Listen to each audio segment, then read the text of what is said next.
The Supreme Court has just triggered a judicial shockwave so powerful that it has fundamentally destabilized the ground beneath Donald Trump. And I don't say that lightly. This is not hyperbole. This is not cable news exaggeration. This is a moment that legal scholars, prosecutors, and even Trump's own allies did not see coming. What happened was quiet. No cameras, no countdown clock, no dramatic oral arguments broadcast to the public, and yet, by the time the ruling surfaced, the damage was already done.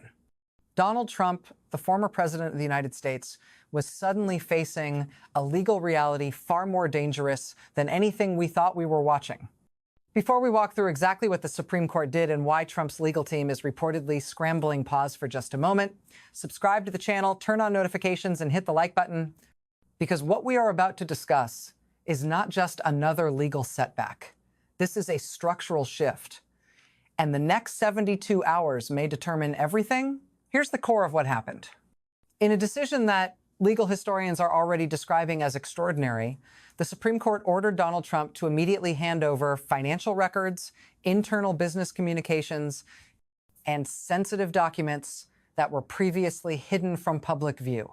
Not delayed, not negotiated, immediately. This was not a procedural ruling.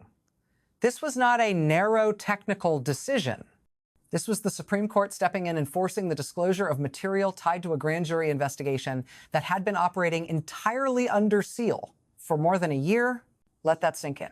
While the public has been focused on Trump's known legal troubles, the classified documents case, January 6th, Georgia election interference, an entirely separate investigation was moving forward in total secrecy.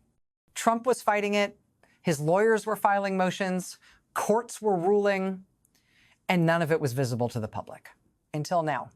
According to the court's ruling, this sealed investigation involved evidence so sensitive that even acknowledging the existence of the subpoena required extraordinary secrecy. That alone tells you something important. This was never a routine case. And here's where the shock sets in. Trump believed he understood the full scope of his legal exposure. He believed he knew where the threats were coming from. He believed he had time. And in a single ruling, that belief collapsed. This wasn't just another case added to the pile. This was the revelation that something significant had been happening behind the scenes and that Trump had lost every step of the way. To understand how unusual this is, we need to talk about how the Supreme Court normally functions. The court operates, almost by definition, in public. Cases appear on open dockets. Briefs are filed months in advance. Oral arguments are scheduled well ahead of time. Scholars, journalists, and the public follow along in real time. Secrecy is the exception. And when it happens, it is rare. The court has the authority to conduct proceedings entirely under seal, only in the most extraordinary circumstances, typically involving national security, intelligence operations, or situations where disclosure itself could cause immediate harm.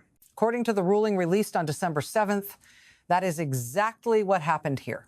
More than a year ago, a grand jury issued a sealed subpoena demanding Trump's financial records, internal communications, and documents connected to what the court vaguely describes as matters of significant national concern. Trump was served. He was placed under a gag order. His attorneys were bound by the same restrictions. They could not speak publicly. They could not warn supporters. They could not attempt to shape public opinion. Trump fought the subpoena anyway. Through sealed filings, he advanced the same arguments we've seen repeatedly in public courtrooms: presidential immunity, executive privilege, claims of absolute authority, and behind closed doors, those arguments failed. The district court rejected them. The appellate court rejected them. And now the Supreme Court has rejected them decisively. Chief Justice John Roberts' opinion is striking in its tone. It is blunt. It is restrained. And it is unforgiving. The court states plainly that the subpoena seeks documents related to conduct that falls entirely outside any plausible claim of presidential immunity. It further explains that Trump's attempts to delay compliance have been fully exhausted. There will be no more delays. There will be no further appeals. And then comes the part that has reportedly sent Trump's legal team into panic. The deadline, 72 hours, not weeks, not months, 3 days. The court ordered full compliance within exactly 72 hours of the ruling's release. And it included an extraordinary warning. Any failure to comply fully and in good faith could result in immediate civil and criminal contempt proceedings, including pretrial detention. That is not standard language. That is the court signaling that it has reached the end of its patience. Now, this is not the first time the Supreme Court has ruled against Donald Trump. But this ruling is fundamentally different in structure and impact. When the court rejected Trump's claims of absolute immunity earlier this year, that case unfolded in public. His legal team anticipated the outcome. They prepared for it. They planned their messaging. When the court ruled in 2020 that Trump's tax returns could be obtained by New York prosecutors, that battle had been playing out publicly for years. Even United States v. Nixon, the Watergate case, was litigated in the open. Richard Nixon knew the fight was coming. He understood the stakes. He had time to consider his options. This time, Trump had no warning. According to reporting from the New York Times, Trump's lead attorneys learned of the Supreme Court's decision through breaking news alerts rather than direct notification. The sealed nature of the case meant even standard procedural signals were restricted. Sources describe confusion, urgency, and what one person called legal freefall. And that's where we pause, because in the next part, we need to answer the most important question of all. What exactly do these documents involve, and why are prosecutors willing to move this fast, this secretly, and this aggressively? That's where the real danger for Trump begins. So the question now becomes, what exactly are prosecutors demanding, and why has this sealed subpoena thrown Donald Trump's legal operation into such visible disarray? The answer lies in the sheer scope of what the Supreme Court has now forced into the open. According to excerpts contained in the ruling, the subpoena targets 3 broad categories of evidence. Each one, on its own, would represent a serious legal threat. Taken together, they paint a picture that is far more dangerous than anything Trump is currently facing in public courtrooms. The first category is financial. Prosecutors are demanding complete financial records from Trump's business empire dating back to 2015. That means years before he entered the White House, through his presidency, and into the post-presidency period. These records include transactions involving foreign entities, loan agreements, property valuations, and internal communications related to how those valuations were calculated and presented.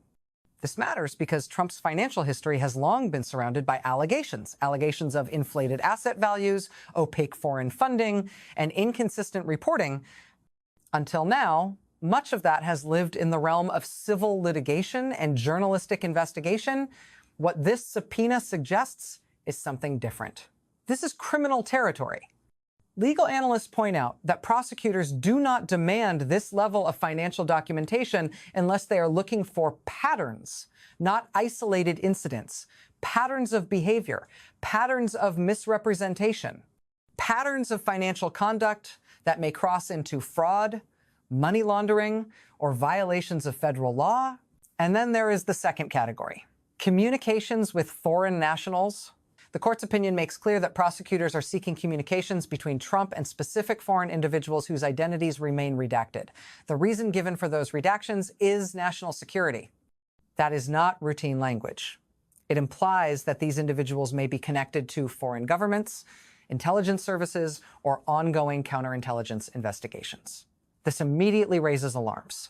For years, unanswered questions have lingered about Trump's relationships with foreign powers, his private meetings with Vladimir Putin, his refusal to allow American note-takers in certain diplomatic encounters, his unusual deference toward authoritarian leaders, and his handling of classified information in discussions with foreign officials. Those questions have never been fully resolved. This subpoena suggests prosecutors believe documentary evidence may finally exist to answer them. And then comes the third category, the one that has sent shockwaves through legal and political circles. Documents related to efforts to obtain things of value from foreign sources in connection with electoral activities. That language is not accidental. It mirrors the wording of federal campaign finance statutes almost exactly. The law is clear. Foreign nationals are prohibited from contributing to U.S. political campaigns, and campaigns are prohibited from soliciting or accepting such contributions. If investigators are pursuing this angle, they are not looking at technical violations. They are looking at a direct challenge to the integrity of American elections. This is why Trump's defense faces an impossible dilemma. If he complies and turns over these documents, prosecutors may gain access to evidence that opens entirely new criminal cases, cases involving money, foreign influence, and national security. If he refuses to comply, the Supreme Court has already warned of immediate contempt proceedings. And this time, the threat of detention is not theoretical. Sources, speaking to Politico, described emergency meetings among Trump's lawyers within hours of the ruling. One attorney reportedly described the situation as logistically impossible. The volume of documents is massive. The time frame is brutally short, and the court has made clear it will tolerate no delay. But the logistical challenge is only part of the problem. The real danger is that prosecutors appear to already know what they are looking for. According to multiple reports, a cooperating witness previously identified in connection with leaked audio recordings is now providing additional context to investigators. This individual allegedly has specific knowledge of documents Trump attempted to conceal and conversations in which Trump discussed the consequences if those materials were ever made public. That changes everything. Because if prosecutors already know what should exist, they can compare that knowledge to what Trump ultimately produces. Any missing documents, any gaps, any inconsistencies, all of it becomes evidence, and then there is Trump's response. When Donald Trump faces legal setbacks, his pattern is consistent: attack, delay, delegitimize. He attacks judges, he attacks prosecutors, he claims conspiracy, he claims persecution. This time, that strategy may backfire spectacularly. Within hours of the ruling, Trump posted on Truth Social attacking the Supreme Court itself, including justices he appointed. He labeled the decision illegitimate. He suggested corruption. And most critically, he publicly signaled an intention not to comply. Legal experts immediately sounded the alarm. Former federal prosecutor Andrew Weissman noted that publicly announcing defiance of a Supreme Court order is not a political statement. It is potential evidence. It demonstrates intent. If prosecutors pursue contempt, Trump's own words could be used against him to show that any non-compliance was deliberate. That places Trump in a legal vice. Compliance could expose devastating evidence. Defiance could lead to immediate detention. Delay is no longer an option, and the consequences ripple outward. According to the Washington Post, Trump's allies are now scrambling, trying to determine whether other sealed investigations might exist.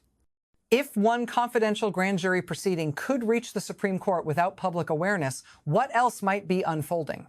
That uncertainty is corrosive. Trump's legal strategy has relied on visibility, knowing the battlefield, managing timelines, using public pressure as leverage. This ruling shattered that advantage. It revealed that prosecutors can move quietly, decisively, and beyond the reach of Trump's media operation. The fallout is already spreading. CNN reports that at least 2 attorneys on Trump's legal team are considering withdrawal. They are questioning whether they were fully informed, whether they can ethically continue, and whether they are being exposed to professional risk. Any withdrawal at this stage would be catastrophic. New counsel would require months to catch up. The 72-hour clock does not stop. And politically, the implications are profound. Trump is currently the leading figure in the Republican presidential field. He frames himself as the victim of a corrupt system. But this ruling complicates that narrative. It reveals that legal scrutiny has been operating quietly, methodically, and at the highest level of the judiciary.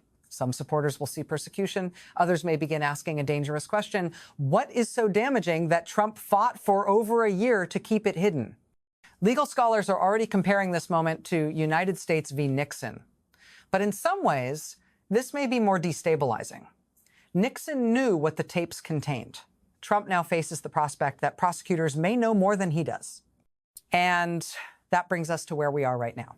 A former president has been ordered by the Supreme Court to surrender sensitive documents tied to finances, foreign contacts, and electoral activity. Compliance is mandatory within 72 hours. Defiance carries the risk of jail, and the investigation behind this order operated in total secrecy for more than a year. The clock is running. The stakes could not be higher, and whatever Donald Trump has been fighting to keep hidden, we are about to learn just how dangerous it truly is.